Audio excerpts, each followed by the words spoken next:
what Jesus said to Peter is also applicable to us.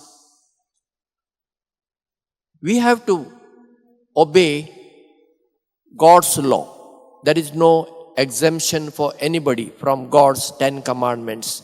For us Catholics, there are 5 commandments of the church. We have no exemption. We have to follow them. Church can give an exemption. But for the 10 commandments, church cannot give us exemption because only God can give. And God will not give because that is His commandments. So we have church laws, we have God's laws, then we have the law of the country or of the state. So any good law we have to pay. For example, we have to pay the house tax. We have to pay the electricity bill. We have to pay the water bill, whatever.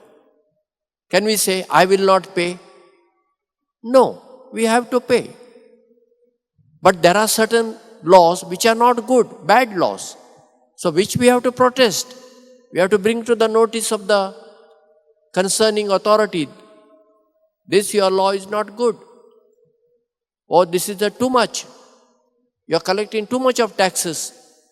And the service which you render is minimum. When we pay tax, you have to also render the service.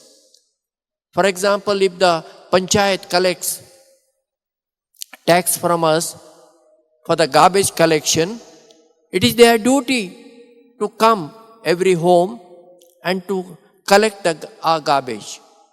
Collecting just the money and not rendering the service is wrong. And we have every right to question the civil authorities.